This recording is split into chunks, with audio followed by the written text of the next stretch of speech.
오늘도 기도의 자리에 오신 여러분을 주의 이름 환영하고 축복합니다. 비록 각자의 처소에서 함께 드리는 온라인 예배지만 그곳에 주님이 함께 계심을 믿고 성령의 내주하심이 있기를 다시 한번 주의 이름으로 축복하고 기도합니다. 믿음의 선진들은 자기의 믿음을 지키기 위해 기꺼이 자기 목숨을 아끼지 아니하였습니다. 히브리서 11장에 굉장히 많이 나오잖아요. 근데 어느 날 문득 저한테 이런 생각이 드는 겁니다. 너도 그럴 수 있겠느냐? 주님, 제가 주를 위해 제 삶을 다 드리겠습니다. 근데 죽는 건 아직 조금, 갑자기 이사 가라는 건 조금, 왠지 이유와 핑계가 많은 저를 좀 보게 됐습니다. 특히 요즘같이 하나님을 예배하고 찬양하고 기도하는 것이 내 뜻과 마음대로 되지 못하는 상황들, 언제 걸릴지 모르는 바이러스의 두려움 때문에 서로를 불신하고 있는 이 어려운 세대, 이 시기에 진짜 믿음을 지키는 건 쉬운 일이 아니겠구나. 아니, 초대교회 성도들이 예수님 직접 만나기도 하고 예수님 칭찬하는 것도 보셨잖아요. 아니, 아브라함도 하나님 만나고 모세도 떨기나무 가운데 만나고 여러 가지 기적들을 했으니까 그들도 어찌 보면 그렇게 헌신하고 수고하고 믿음을 지키기 위해 목숨을 버리는 그 핍박도 기꺼이 감내할 수 있겠지만 아직 나는 아닐 것 같은데 라는 질문을 가지고 오늘 본문을 읽게 되었습니다. 그랬더니 믿음을 지키기 위해서는 이렇게 하면 좋겠구나 라는 것을 한번 생각해 보는 시간을 갖게 되었는데요. 자, 그렇다면 믿음을 지키기 위해서 어떻게 해야 할까요? 우리 함께 좀 살펴보도록 하겠습니다. 자, 그렇다면 믿음을 지키기 위해서 어떻게 해야 될까요? 첫 번째는 영적인 깨달음이 있어야 합니다. 60절로 63절 말씀인데요. 제가 다시 한번 읽어드리겠습니다.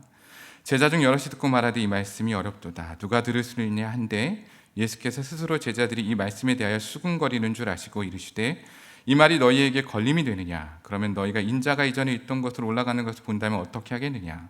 살리는 것은 영이니 육은 무익하니라. 내가 너희에게 이른 말은 영이요 생명이라. 본문의 내용은 예수님께서 생명의 떡이라고 자신을 소개하고 그 말을 듣고 의아해하는 제자와 무리들을 향해서 하신 말씀이었습니다. 요한복음 6장 잘 기억하시면요, 오병이어 5,000명을 먹이는 기적이 있었고요. 그 먹고 배부른 까닭에 많은 이들이 예수님을 왕으로 삼고자 쫓았습니다.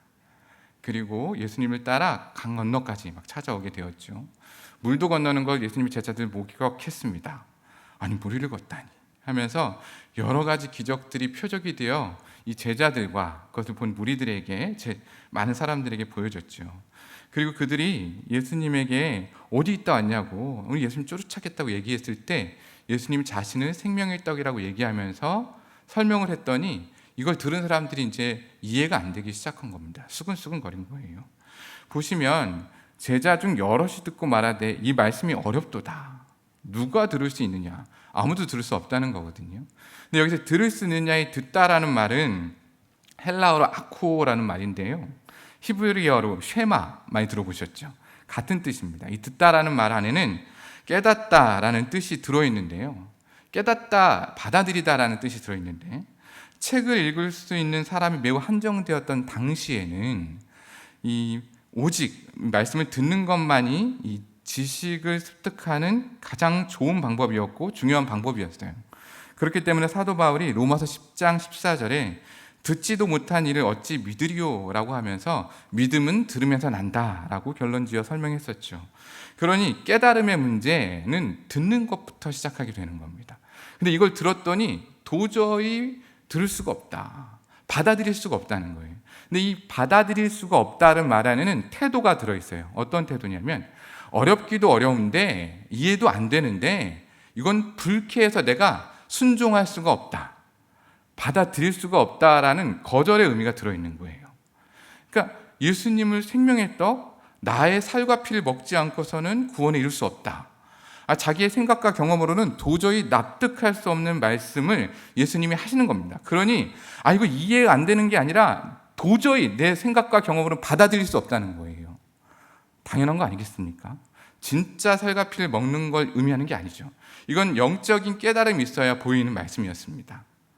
우리는 우리의 생각과 경험으로 예수님의 말씀을 도저히 받아들이기 어려운 사실로 여길 때가 종종 있지요. 이 좋은 예가 있어서 제가 한번 하겠는데요. 어떤 사람이 절벽을 걷다가 발을 헛디뎌서 떨어졌습니다. 떨어진 와중에 나무줄기를 딱 잡게 됐어요. 잡고 이제 떨어지진 않았으니까 누군가의 도움이 필요하겠죠. 크게 외쳤죠. 누가 좀 도와주십시오. 도와주십시오 했더니 아무도 안 듣는 거예요.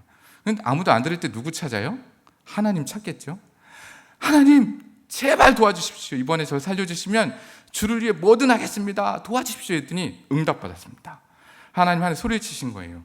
그래, 내가 널 도와줄게. 네가 잡고 있는 손을 놓아라. 그랬더니 그 사나이가 잠깐 고민하더니 이렇게 외쳤다는 거예요. 거기 하나님 말고 다른 사람 없을까요? 이렇게 외쳤다는 거예요. 여러분, 우리의 생각과 경험으로 하나님의 말씀에 순종하는 것 쉬운 일 아닙니다. 그런데 더 중요한 건 그렇게 하면 안 된다는 거예요. 예수님의 말씀을 깨달으려면 성령님의 도우심이 반드시 필요하죠. 믿는다고 하면서도 갖고 있는 생각과 경험들로 하나님의 일을 가로막고 있어요. 육은 무익하니라는 말에는 내 생각과 경험으로는 하나님을 알 수 없다는 뜻이에요. 그래서 우리는 반드시 말씀을 묵상하고 그 말씀을 들으면서 기도할 때는 성령님의 조명하심이 필요합니다. 요한복음 14장 26절에 이렇게 기록되어 있죠. 보혜사 곧 아버지께서 내 이름으로 보내실 성령, 그가 너희에게 모든 것을 가르치시고 내가 너희에게 말한 모든 것을 생각나게 하시리라. 예수님이 그러셨어요. 성령을 통해 그걸 깨닫게 해준다. 오늘 분명히 말씀하셨죠. 말씀이 곧 영이고 생명이라고 말씀하셨습니다. 그러니 우리가 영적인 깨달음이라고 한다는 것은 하나님의 말씀, 예수님의 말씀을 내 안에 믿음으로 받아들일 수 있는 성령님의 조명하심을 통한 깨달음이 있어야 비로소 내가 그렇군요 하고 순종할 수 있게 된다는 거예요. 우리가 믿음 생활하면서도 순종하지 못하는 이유가 뭐예요? 근거가 희박하니까 그렇죠. 내가 여기 와서 기도하는 거 왜요? 하나님이 내 이름으로 기도하면 뭐든지 듣는다고. 예수님 이름으로 기도하라고 했잖아요. 모여서 기도하라고, 힘쓰라고 예수님 얘기하셨잖아요. 우리의 행동의 근거가 말씀인 겁니다. 그러니 말씀이 근거가 돼서 우리의 행동을 설명하고 우리의 믿음이 흔들리지 않는 영적인 깨달음이 거기에 있다는 거예요. 그럼 내 믿음이 흔들리지 않기 위해서는 어떻게 해야 돼요? 말씀이 영적으로 깨달아지는 은혜가 있어야 되는 겁니다. 장기간 코로나가 지속되고 있어요. 당황스러운 일의 연속이 요즘이죠. 갈 바를 알지 못하고 있는 내게 말씀이 빛이 될 수 있습니다. 요즘 너무 덥죠? 기상이후가 많이 환경 파괴로 인해서 생겼어요. 또 성공, 돈을 벌어야 한다는 이유로 우리 아이들은 무한 경쟁에 빠져 있습니다. 점점 하나님과 멀어지고 있는 생활이에요. 경제적인 어려움은 또 얼마나 많습니까? 이런저런 상황 돌이켜보면 암담하기 그지없는 이때에 믿음을 지켜내는 것 쉬운 일이 아니에요. 그러니 우리 믿음을 지키기 위해서는 반드시 내 삶에 말씀하시는 하나님의 음성에 귀를 기울이고 깨닫는, 그래서 그 믿음으로 이 시기를 잘 견뎌내야 합니다. 그리고 매일 말씀 묵상 중요하지 않겠습니까? 그러니 오늘도 기도하는 가운데 오늘 듣고 선포되는 말씀 가운데 깨달음이 있기를 주의 이름으로 축원합니다. 자, 그렇다면 믿음을 지키기 위해 어떻게 해야 될까요? 두 번째는 하나님의 도우심이 있어야 합니다. 65절과 66절 말씀인데요. 또 이르시되 그러므로 전에 너희에게 말하기를 내 아버지께서 오게 하여 주지 아니하시면 누구든지 내게 올 수 없다 하였노라 하시니라. 그때부터 그의 제자 중에서 많은 사람이 떠나가고 다시 나와 함께 다니지 아니하더라. 예수님이 지금 너희라고 말하는 사람들은 제자들이죠. 이미 예수님 쫓겠다고 작정한 사람들이었습니다. 그런데 그들이 스스로 왔다고 생각했지만 예수님이 뭐라고 하냐면 하나님이 오게 했다라고 얘기하는 거예요. 여러분, 예수님을 떠난 사람들이 왜 떠났어요? 다시는 오지 않았다는 건 뭐냐면 예수님의 생명의 양식, 내 살과 피를 먹어야 된다는 건 그 예수님의 죽음, 십자가의 대속에 대한 의미가 내포되어 있었어요.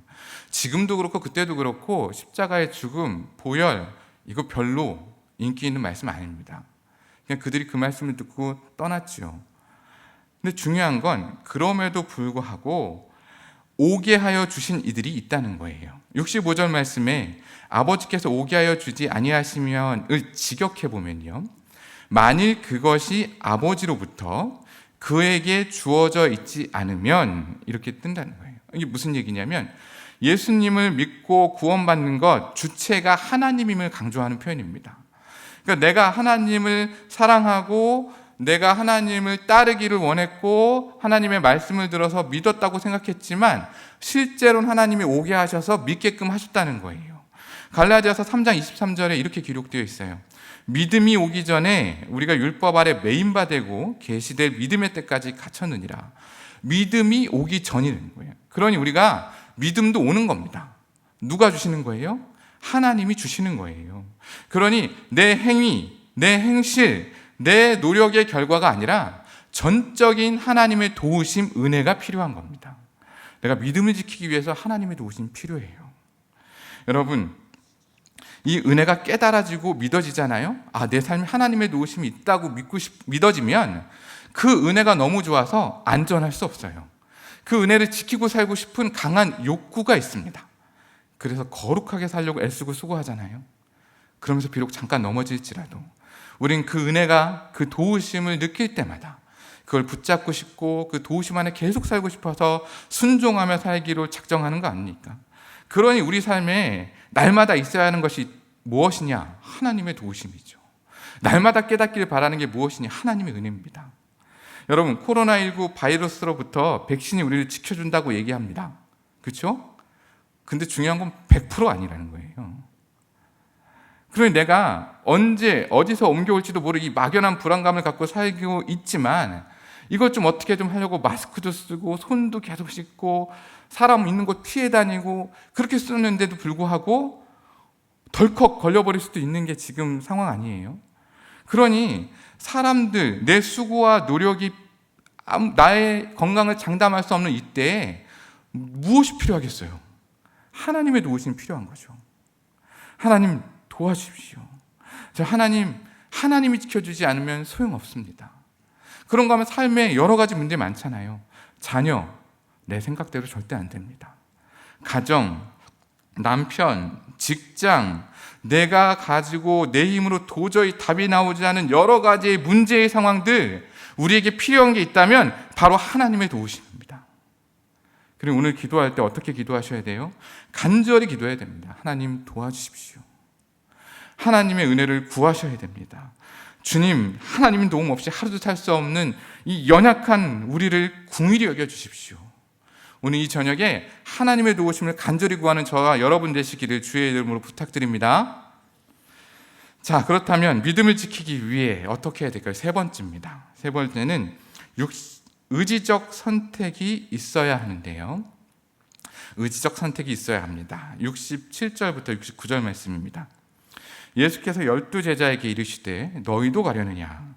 시몬 베드로가 대답하되 주여 영생의 말씀이 주께 있사오니 우리가 누구에게로 가오리까? 우리가 주는 하나님의 거룩하신 자이신 줄 믿고 알았사옵나이다. 자, 이제 제자들이 예수님의 말씀을 듣고 이해는 못해요. 알 수는 없습니다. 그러자 떠난 사람들이 많았죠. 그러자 이제 12이 남아있는 거예요. 예수님 얘기하는 겁니다. 너희도 가려느냐? 영생을 주시고자 예수님이 기꺼이 하늘 보좌 버리시고 이 땅에 오셨어요. 많은 사람들에게 생명의 말씀을 전했습니다. 근데 많은 사람들이 떠났어요. 예수님 입장이 되게 참담했겠죠. 그런데도 불구하고 12를 향해 다시금 물어보시는 거예요. 너희도 가려느냐? 그때 베드로가 바로 얘기하죠. 뭐라고요? 주여 영생의 말씀이 주께 있사오니 우리가 누구에게로 가겠습니까? 이런 고백이 오늘 우리의 고백이었으면 좋겠습니다. 영생의 말씀이 주께 있으니. 근데 그 말씀 전에 뭐라고 기록되어 있냐면요.